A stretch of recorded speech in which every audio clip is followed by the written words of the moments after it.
my amazing viewers. Thank you so much for joining me on my program once again. I appreciate you wherever you are connecting from. If you have not subscribed to my channel, please kindly subscribe to my channel.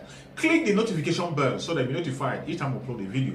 You will be among the first to receive it. Thank you so much and remain blessed. Whenever you look my video, whenever you watch my video, share the video to all platforms. Share it to family and friends. Share it in your WhatsApp group so that people can get information on what is happening in the contraption called Nigeria, mainly against the Biafrans, against the Duduas, against the indigenous people in the contraption called Nigeria. I try as much as possible to set the record straight. I don't preach hate speech. I don't speak against people. I set the record straight. The only important thing I do here is to make sure that the plight of the people remains on the front burner and the world will know the true story of what is going on in the contraption called Nigeria. New officers' role. Well, tonight I'm being joined by Alhaji Buba Galadima, who was National Secretary of the Congress for Progressive Change CPC, the defunct CPC. He was one of the 9 signatories that signed the merger agreement between the 3 political parties that came together to form the APC in 2014. He then went in alliance with the PDP and became one of the spokespersons of the party towards the election. He joins us tonight in our studio here. And also, we've been joined by Mr. Oluwole Osazi Uzi, who is a very senior lawyer, lecturer, and administrator. He got called to the Nigerian bar in 1982, July of 1982. He was appointed as a special advisor to Honorable Justice Ephraim Akpata, the pioneer chairman of INEC. He also served in that capacity to Dr. Abel Gubadia, who succeeded Justice Akpata as chairman of INEC. He has also served at various times as director of legal services and later as director international cooperation and protocol. Is currently, left INEC as the director of voter education and publicity. Thank you so much, gentlemen, for coming tonight. Alhaji, it's good to see you again. It's been a while. Thank you, Sheriff. Thank you so much. Mr. Osazi Uzi, thank you so much for coming. Thank you for having me. Let me begin the conversation with you. What are your hopes? The president who expected that he was going to sign the electoral bill today, but we're hearing now that it's going to be Friday. But Senator Magnus, who sat on that same chair, said the president will sign it. Do you think so? No. You don't think he will sign it? If he signs any electoral bill with any reservation, it means he has not signed the electoral bill. This one before him is the views of the representatives of the people. He has no choice. He has a choice. The choice the other time that he had a choice either to sign. I said that time that he will not sign, and he didn't sign. And now, because you pressmen and civil society organizations are on his neck, so they are doing 419, he will sign the bill and send a list of things he doesn't like, which will secretly be passed for him, and we are in it. So there will be no change, even if he signs. Because what he gave us with the right hand, he will take with the left. What do you mean? What are those things? Because he said he will sign with reservations, that there are certain amendments. Even Magnus Abe alluded to that he can sign and send for amendment. So for you, he has signed it. He has amended the 2010 Electoral Act. But in the real sense of it, he will take whatever gains the people had put into the Electoral Act. And I like what he is doing, because these legislators, we told them that they will deceive you into giving you automatic ticket. That is why they wanted you to say, to recommend consensus. Now they are in it. Consensus means only the governor or the leader of the party in the state will sit down in his bedroom and make a list. There would be no consensus. Once you don't belong, you don't belong. So you don't think that there are reasonable corrections or review to the law that which the president is going to sign? No. There are a lot of adjustment at the National Assembly. What are those? Electronic transmission of result. What do you mean? Those are because you are not a politician, you don't understand what is electronic transmission of results. That is nonsense. What is important is that after formal accreditation, the world should know how many people were accredited to vote before they vote. If not, garbage in, garbage out. We are shortchanged. Those are deep thoughts. Mr. Osaze Uzi, Any expectations, should the president sign this on Friday, what are your expectations towards the bill? Do you think it will make any significant difference in our elections? Oh, certainly. I'm one of those who believes that the bill is a step forward, not as far as some of us would have wanted it to go, but in certain regards, it's gone very, very far. I think it's quite good. It reflects, by and large, what many Nigerians believe will positively impact on the process, and I'm one of those who shares that view. It's not a perfect bill. There's nothing like a special perfect bill. And by the way, I have never heard of a president assenting to a bill with reservations. It's either you assent or you don't. So if he assents to it, it becomes a law. Unless and until it is further amended, it becomes the law of the land. And the issue of reservations, note one thing. None of the electoral bills since 1999 has been sponsored by the executive. None. So if at all the president wanted a good bill or a bill after his own image, he ought to have gotten the Attorney General to sponsor an executive bill. But they never did that. But they made inputs. They were partakers. They partook in the discussions. I'm aware that they partook in the discussions leading up to the reform process. Yes, the Attorney General was represented in several fora, including the retreat that the INEC had with the National Assembly because, members. if I say they made inputs, largely when the president rejected it in the first place, yes, and he gave a long list of legal opinion on the areas he doesn't like, the gray areas. And it does look at the only basis where the president would sign, if he's going to sign on Friday, yes, is on the basis that they've corrected or are fixed or they have adjusted those gray areas to what he likes. Where I disagree with you is that he gave a list, but not a long one.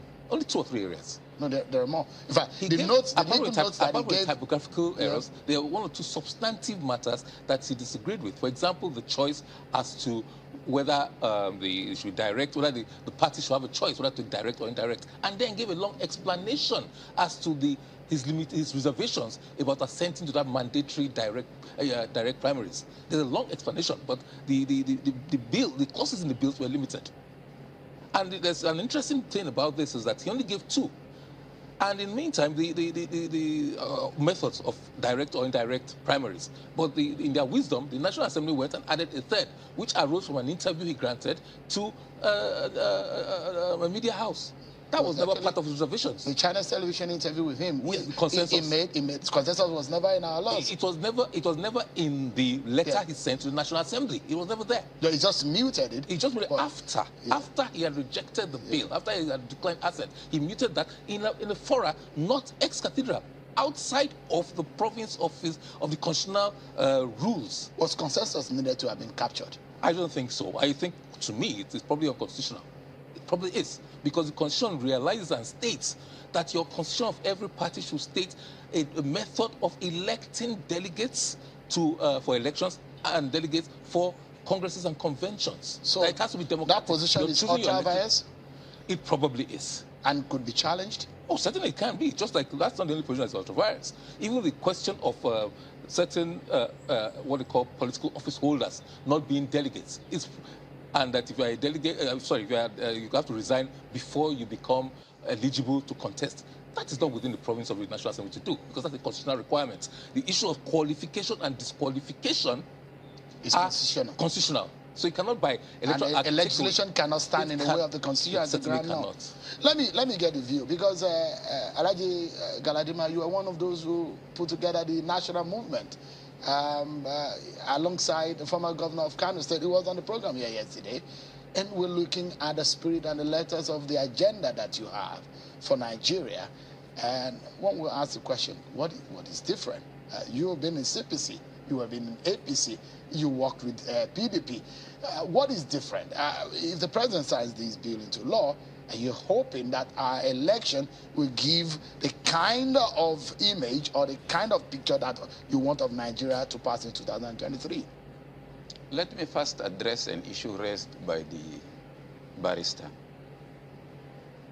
Whether the president sends an executive bill to the National Assembly or he doesn't, once they pass a law and he assents to it, it becomes his law. By my understanding, I'm a layman, it becomes his bill.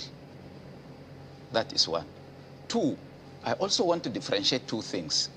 Yesterday, we launched the national movement. Yesterday, the national movement. The national movement is not a political party. And all members of the national movement, some of them are not even politicians. Alhaji Tanko Yaka, say a consultant, is 96 years old. Alhaji Mohammadu Ali, who was to Shehu Shagari, Chief MCK Ajulukuchuku, to Chief Obafemi Awolowo, 88. He isn't a politician for now, for at least now. But they came out of their trenches to canvass for good governance, good electoral system, independence of the judiciary, independence of INEC. If these old men can come out of their cocoon, 88 years and above, me and you, Sheon, should bury our heads in shame that we see things going wrong and we can't speak because we chop. I don't chop. You look at your cheeks. Alhaji Buhari Galadima, I only feed on what I work for. And so if you are the politician, you are the ones who will chop. Why in the language of maybe it's your nature not to have cheeks. I try to sleep well so I can look good. So Alhaji, you can define what the chop means. Don't chop our time. But the truth and the fact is, what is different that you are bringing to the table? That's a big question. The national movement is completely a different agenda. It is not political party. It doesn't matter what good governance means or what we want to achieve. Oh, you told it could also, listen, like you told Nigerians the same thing in 2014 when you were a signatory to the merger of APC. In CPC, you told Nigerians the same thing. That that APC is going to be a political party that is accessing political power in order to implement certain things. Yeah, and when they fail to do that, courageous people like me opted out. So why said they are fraudulent. Why should Nigerians believe you now? Because they know that they can trust me. If anything is wrong, it doesn't matter whether it benefits me directly or indirectly, I will go out. So you were wrong at that time? Of course, and I told everybody publicly, accepted my position that I was wrong. Don't vote for the man in 2019. And this issue of electoral act, for 2 years, we've been dragging with you on this channel's television that I said he will never sign. Because if he signs, it will cripple him. And they used the 2010 Electoral Act to rig themselves into power. But did they win? But if he signs on Friday, you probably would have proved it wrong. No. Even if he signs, he did not sign because he's signing with reservation and sending some amendment through the back door. It's because you in particular is putting pressure on him and the CSOs that if he doesn't sign, we are going to protest. We are going to protest. Is that fear that he's addressing on Friday? Not the Electoral Act. You will see what he is giving us with the right hand, he will take away from with the left hand. And I assure you, write it, please. You will see it happen. Alhaji. Buba Galadima said so. Alhaji, you are going to be fielding Senator Kunkunso as president of that national movement. Is a possibility. It's not a political platform. I'm asking, is a possibility? No, it's not a political that is a choice of the national movement. It's not a political platform. But is he a choice for the national movement? No, he is even the convener. But that national movement have PDP, APC, RAPC, of which I'm national chairman, and other political parties. Is there a party like RAPC? Oh, you don't know? I mean, Mr. Oluwale, you must go back to your bush. He was. Mr. Oluwale work with INEC. Is there any registered party at RAPC? Do you have not to the best of my knowledge. Do you have to register with INEC before you assemble? No, as a political party, I mean. We are trying to reform the APC. Are you still a member of the APC? Did you dismiss me? Did you do your the latest registration, revalidation of the membership? Do I have to? Is it not open to every Nigerian? Or you forgot the Nigerian constitution? You see, this is your problem. Elijah, let me ask you. Let me ask you. In 2023, where do you think the presidency should be solved? Is that part of the Nigerian constitution? We have tried several things, Shaun. We've tried tribalism. It didn't work. We've tried a member of my religion or my sect, even in the religion, my sect. It didn't work. We tried section. It didn't work. So what do we try? We cannot be keeping... What should we try in 2023? Why should... What should we try in 2023? Competence and pedigree. Who in your thinking fits that bill? We Nigerians, not me. I'm not APC that can sit in the villa and appoint national chairman, deputy national chairman, and national secretary for the people, when the constitution spells out who has got that right in the convention. Okay. So let me tell you, let's try who can take us out of the woods, who can do the job, and not only by mouthing, who has not only the potentials, but he has done a verifiable job when he was holding public office, that he can accommodate all of us, and he has a foresight and vision to take Nigeria to the next level. Right. Because all those things, primordial issues, we've tried them, they had not worked for us. So why don't we now try competence and look at the pedigree of the people, of the person that we are putting forward? Let's look at what is happening in INEC. Are you happy with what happened today? The return of at least 5 of them, of the national commissioners who had their hold ends. Was it 5 of them? Of those 6 sworn in today, no, that's not correct. Maybe 5 out of the 12. 5 out of the 12. Possibly. Yeah. So not, one was the director and been elevated to national commissioner. One was the returning national commissioner. One was the resident electoral commissioner elevated to be national commissioner. I think it's a positive development, quite honestly, because it's you have to ensure that there's some form of continuity, that people who know the system are elevated within the system. But it's also good to crossbreed it, to bring people from outside with their own rich experiences to come and crossbreed, and I think you have a better commission. There are lots of people, my fear, my worry comes with the number of resident electoral commissioners who will leave the commission in a few months' time, and some of them are extremely good. They've been there for almost 10 years. They know the ins and the outs. They've been a credible record of public service in INEC, and sadly, there are only 12 people who become national commissioners, and I'm sure and I hope they'll find other ways of tapping into their knowledge and experience to give us a good, robust electoral process come 2023 and beyond. What are your biggest fears for INEC, the process ahead of 2023? The process, unfortunately, we've dwelled so much on, will the president give his assent? Will we have this? Will we have transmission? Will we have subjected to INEC, to National Communications Commission? We've dissipated so much energy and so much time debating that. We ought to have passed that stage a long time ago. This year, we should have been addressing bigger issues like our infrastructure. What is the coverage like? What can we do to ensure that technology takes a more important and more robust role? Unfortunately, a few hiccups in the FCT elections a week or 2 ago. And our concentration and energy should have been targeted at how we improve the process, the technical part of it, and the process generally, rather than will the bill pass or will it not pass. So too much INEC energy. has not released the timetable for 2023 as we speak. Well, I want those that INEC could have and should have, because the present law says that not later than 150 days. Well, you can do it 300 days. But the present law says 365 days already. We've lost that because it's only about 360 odd days to the next election. 18th of February is when the presidential and National Assembly elections will be conducted in 2023. The excuse is that they were waiting whether or not the president was going to assent to it. Well, they could have waited, but they also could have issued that also could have. And secondly, the present bill says that INEC should submit a budget. The budget should be passed 1 year, 12 months before the elections. That has passed too.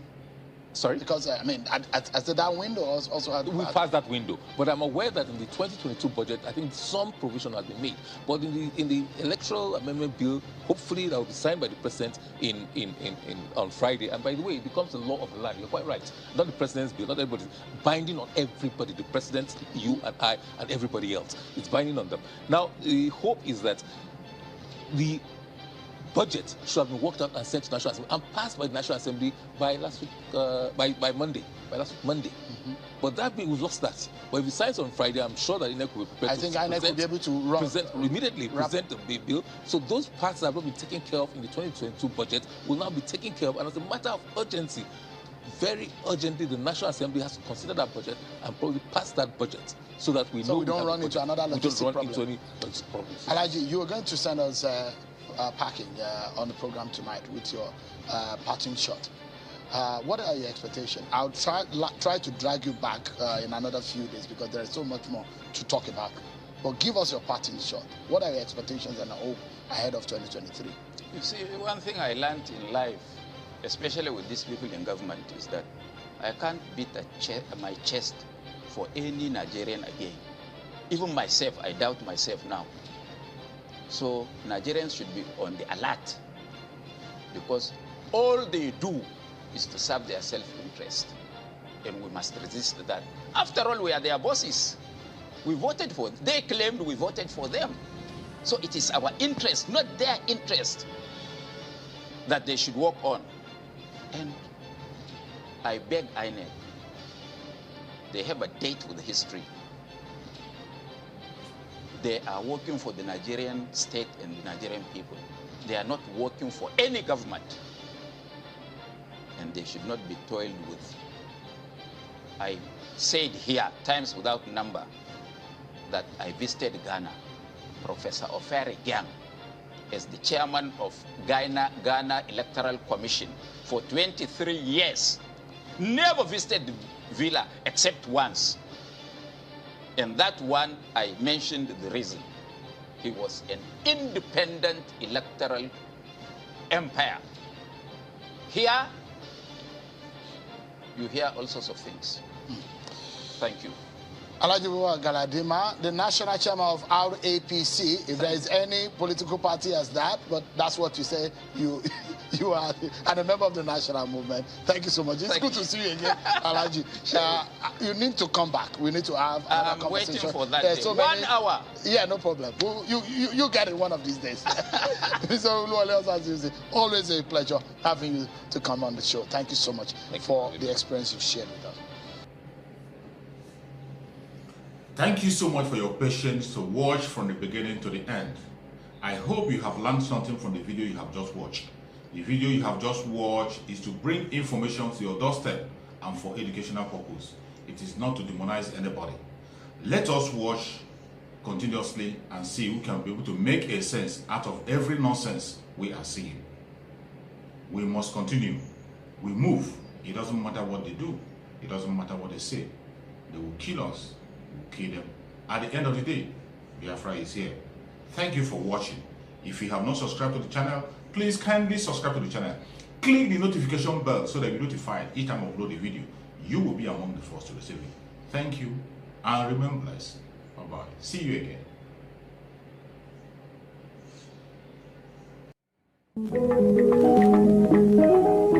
again.